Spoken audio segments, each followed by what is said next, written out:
Ever feel like you're drowning in a sea of to-do lists? Yeah. You're trying to grow your business, you offer your clients the world, but setting up all these new services from scratch Right, right. It's a ton of work. feels impossible. Yeah, I hear you. That's actually where today's deep dive gets interesting.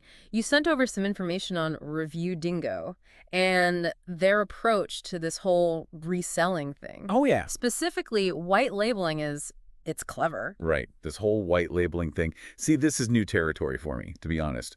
So we're talking about selling a service as your own, but someone else is actually handling all the nuts and bolts. Exactly. Really? Think of it like you're a restaurant known for amazing food, right? But you don't bake your own bread.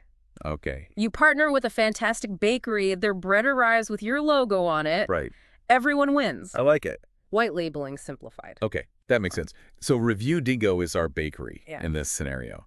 Their bread is this whole AI-driven reputation software thing, which That's pretty high tech. it does sound pretty high-tech, right?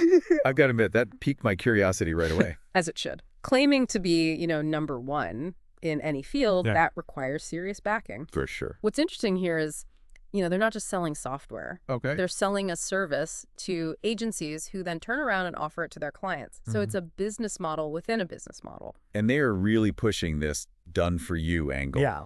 Their materials mentioned account setup, client onboarding, even a 30-day transformation challenge. Like, Oh. they really want to hold your hand through the process. That's a key detail. Review Dingo is clearly targeting agencies who are already stretched thin.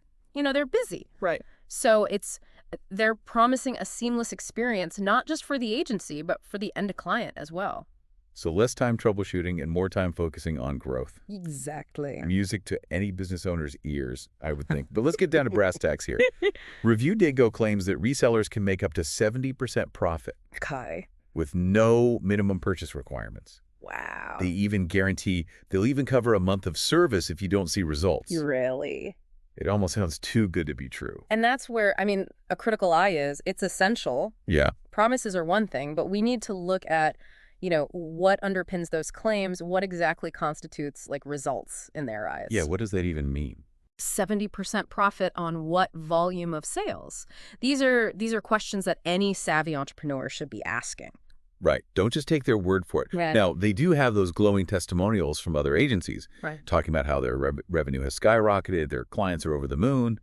Testimonials have to count for something, right? They absolutely do. They yeah. provide social proof Yeah? and can be incredibly persuasive. However, it's just one slice of the pie, Right. It's important to remember those testimonials are chosen by Review Dingo, so they're naturally going to showcase the positive experiences. Right. It's, digging deeper, Yeah. seeking out independent reviews, good and bad. It's going to paint a more complete picture. Okay, so don't just skim the surface.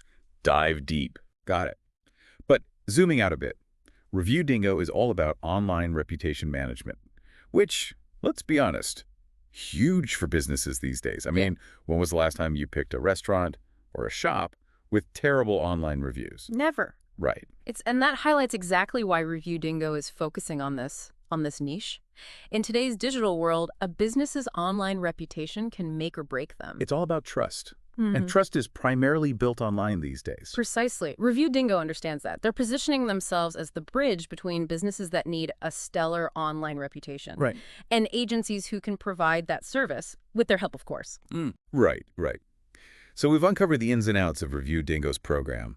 But this whole concept of white labeling, it has me thinking, how widespread is this, really? Is this just a tech industry thing, or are other businesses catching on? That's a great question, and you might be surprised to learn just how common white labeling is in the business world. It's all about leverage. Companies are realizing they can offer really valuable services without, reinventing the wheel. Okay, so walk me through this.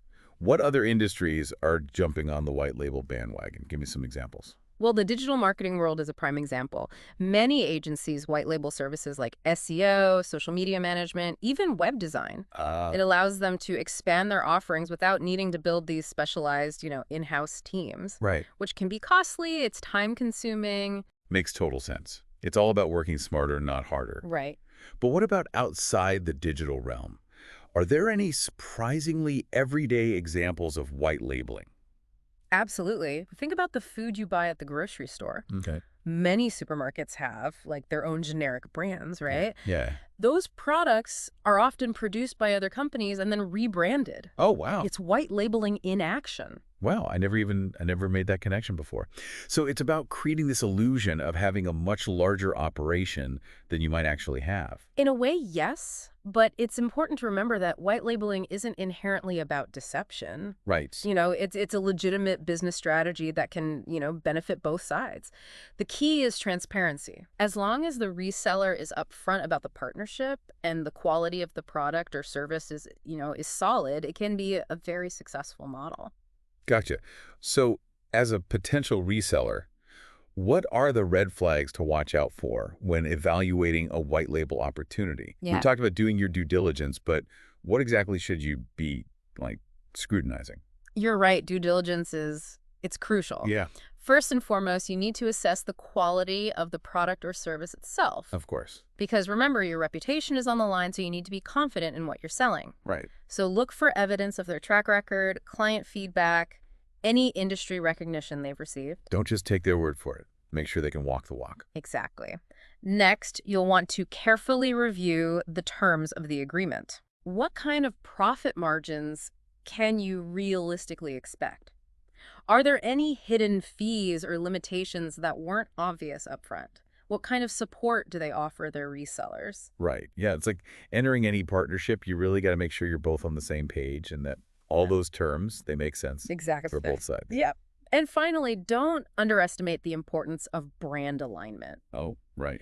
The white label product or service, it should mesh well with your existing brand values. Yeah, for sure. And complement your current offerings. It should feel like a natural extension of what you already offer, not some, random add-on. Right. It's all about creating that cohesive experience Yes, for your clients. They Right. shouldn't feel like they're being passed off to some other company they've never even heard of. precisely. It's about offering that seamless experience under your brand umbrella, even if you're not the one building everything from the ground up. This has been eye-opening. I had no idea there was so much to consider with white labeling. It's clearly a model, though, with staying power. So where do you see this going in the future? What's next for white labeling? That's the million-dollar question. It's hard to predict the future, but I think we'll see this trend continue to grow as businesses seek, more efficient, more flexible ways to operate. Yeah. We might even see the lines blur even further between traditional businesses and white label providers, Interesting. creating like a more, collaborative business ecosystem. It's like the business world is becoming one giant Lego set, with companies mixing and matching different components to create these really unique offerings. I like that analogy. And as with any Lego masterpiece, the magic lies in how those pieces are assembled Right. and the final experience it creates for the user. So for anyone listening who's feeling intrigued by this whole white labeling thing, what's one key takeaway you would leave them with? I would say this. White labeling presents a world of opportunity, but it's not, a guaranteed path to success. Right. Thorough research, Yeah. careful planning, and a commitment to quality. Those are essential. Remember, you're not just reselling a product or service. Right. You're building a brand, and that takes time, it takes effort, and a genuine desire to provide value. Words to live by. This has been an incredible deep dive into the world of white labeling. Yes, it has. Thanks for joining me on this journey. It's been my pleasure. Thanks for having me. And to everyone listening, until next time, keep exploring, keep learning, and keep an eye out for those white label opportunities. That's right. They might just be the perfect fit for your business.